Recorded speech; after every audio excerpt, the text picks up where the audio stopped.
প্রয়োজন ছাড়া যেখানে যেখানে প্রয়োজন নেই আমরা চেষ্টা করছি, আপনারাই এর ভিতরে আছেন, আমরা চেষ্টা করছি সরকারের অনেক জায়গা থেকে অনেক খরচ কমিয়ে ফেলতে, যেগুলো আমাদের কাছে মনে হয়েছে প্রয়োজন নেই। এরকম অনেকগুলো জায়গা দেখছি আমরা খরচ হচ্ছে, সেখান থেকে পাবলিক মানে এক্সপেন্ডিচারটা আমরা কমানোর চেষ্টা করছি।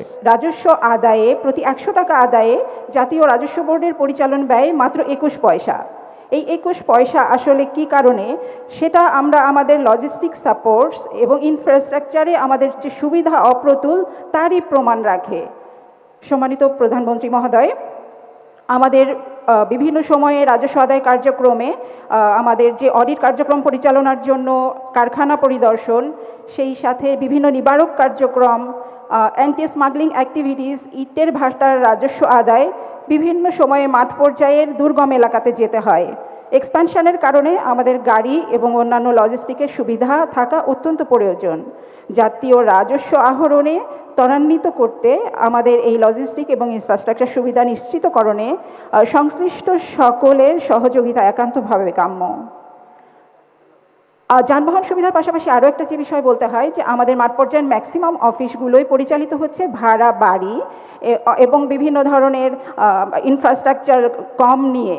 এই সময়ে দেখা যায় যে আমাদের কার্যক্রম যেগুলো সেন্সিটিভ কিংবা আমাদের যে সকল ফাইল ক্লাসিফাইড ডকুমেন্টস অথবা ক্লাসিফাইড ইনফরমেশনগুলো বহন করছে, সেগুলোর কিছুটা সেন্সিটিভ ইস্যুসগুলো আমরা ডিল করি। এই ক্ষেত্রে বলা যায় যে যদি আমাদের স্থায়ী অফিস ভবন নির্মাণের জন্য মাঠ পর্যায়ে সুবিধা যেগুলো আছে, যেরকম জমি অধিগ্রহণের যে সময় বেশি লাগে, সেই সমস্ত কার্যক্রম ফ্যাসিলিটেশনের মাধ্যমে রাজস্ব আদায়ের কার্যক্রমকে ত্বরান্বিত করা যেতে পারে। কাস্টমস বিভাগের কার্যক্রমের ত্বরান্বিতকরণের ক্ষেত্রে বলা যেতে পারে ট্রেড ফ্যাসিলিটেশন এবং একই সাথে প্যাসেঞ্জার মুভমেন্ট ফ্যাসিলিটেশনের জন্য কাস্টমস মডার্নাইজেশনের ক্ষেত্রে স্ক্যানার ক্রয় এবং নন ইন্ট্রুসিভ ইন্সপেকশন ইনস্ট্রুমেন্টস যেমন মোবাইল ভ্যান স্ক্যানার, প্যালেট এবং পার্সেল স্ক্যানার, এগুলো ক্রয়ের ক্ষেত্রে সংশ্লিষ্ট অথরিটি যথাযথ বাজেট বরাদ্দ দিয়ে রাজস্ব প্রশাসনের কার্যক্রমকে আরও ত্বরান্বিত করতে পারে। মাননীয় প্রধানমন্ত্রী, জাতীয় রাজস্ব বোর্ডের মাঠ পর্যায়ে কাজ করার এই সময়কালে দেখেছি যে জাতীয় রাজস্ব বোর্ডের কর্মকর্তাগণের আমাদের সাধারণ জনগণের কাছে যে অ্যাকসেপ্টেন্স লেভেল, সেটা কিছু চ্যালেঞ্জিং সবসময় আমাদের জন্য আমরা ফেস করে থাকি। আসলে এটা হয় যে আমরা খেয়াল করেছি আমাদের সারা বছরব্যাপী যে কার্যক্রম, সেই কার্যক্রম সাধারণ মানুষের কাছে তুলে ধরা আর আমাদের এই কার্যক্রম আমরা তাদের কাছে কিভাবে প্রেজেন্ট করব, সেইখানে যেন একটা গ্যাপ সবসময় রয়ে যায়। তো জাতীয় রাজস্ব বোর্ডের কর্মকর্তাগণের যেমন উচিত এই গ্যাপ কমানোর চেষ্টা করা, সেই একই সাথে সরকারের অন্যান্য প্রশাসনিক সংস্থারও জাতীয় রাজস্ব বোর্ডের সারা বছরব্যাপী যে পারফরমেন্স তা সাধারণ জনগণের কাছে তুলে ধরার প্রচেষ্টা আমরা আশা করি। মাননীয় প্রধানমন্ত্রী, সব শেষে যেটা বলতে চাই সেটা হলো এই রাজস্ব সম্মেলন প্রতি বছর হলে রাজস্ব প্রশাসনে কর্মরত সকল কর্মকর্তা কর্মচারীর মধ্যে যে কর্মোদ্দীপনা এবং কর্মচাঞ্চল্য তৈরি হবে, তা রাজস্ব আদায়ে গুরুত্বপূর্ণ ভূমিকা রাখবে। আপনি আপনাদের ডিপার্টমেন্টের কিছু ফ্যাসিলিটির কথা বলেছেন, অবশ্যই সেটা প্রয়োজন আছে, সেই জিনিসটা অবশ্যই প্রয়োজন আছে, কারণ আপনার এফিসিয়েন্সি বাড়াতে হলে তো আপনার সাপোর্টিং কতগুলো বিষয় প্রয়োজন আছে। তবে একই সাথে বোধহয় আমাদেরকে এটাও একটু বিবেচনা করতে হবে, আপনারা নিশ্চয়ই দেখেছেন যে প্রয়োজন ছাড়া যেখানে যেখানে প্রয়োজন নেই আমরা চেষ্টা করছি, আপনারাই এর ভিতরে আছেন, আমরা চেষ্টা করছি সরকারের অনেক জায়গা থেকে অনেক খরচ কমিয়ে ফেলতে, যেগুলো আমাদের কাছে মনে হয়েছে প্রয়োজন নেই। এরকম অনেকগুলো জায়গা দেখছি আমরা খরচ হচ্ছে, সেখান থেকে পাবলিক মানে এক্সপেন্ডিচারটা আমরা কমানোর চেষ্টা করছি। তবে অবশ্যই যেখানে প্রয়োজন আছে সেখানে তো অবশ্যই অর্থ ব্যয় করা, যেখানে যেই ফ্যাসিলিটি বা যে ইনফ্রাস্ট্রাকচার দরকার সেটা আমরা অবশ্যই করব, যে সাপোর্টটা দরকার। তবে যেহেতু এই সকল কিছুই হবে ট্যাক্স পেয়ারের পয়সা দিয়ে, এবং এটার ট্যাক্স পেয়ারের কাছ থেকে তার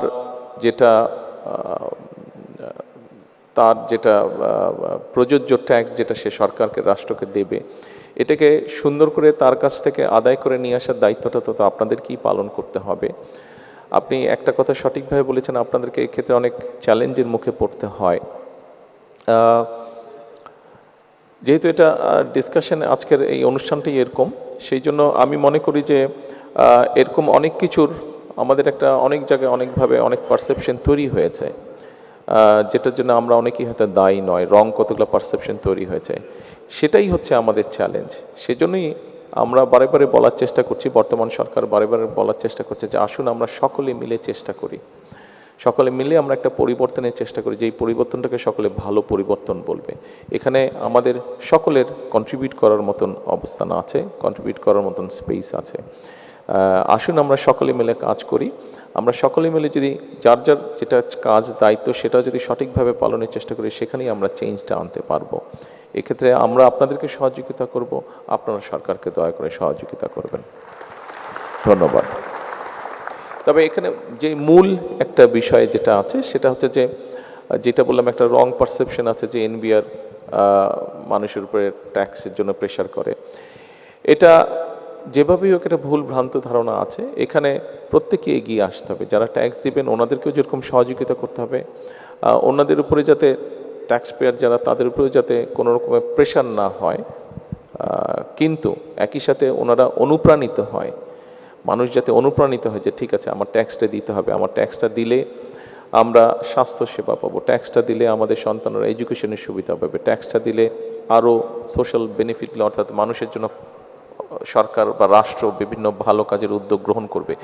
এই বিষয়গুলো যাতে মানুষের মধ্যে আসে সেই জন্য আপনাদেরকেও মনে হয় একটু এই ব্যাপারেও মনোযোগী হতে হবে, আমাদের সকলকেই হতে হবে। ধন্যবাদ।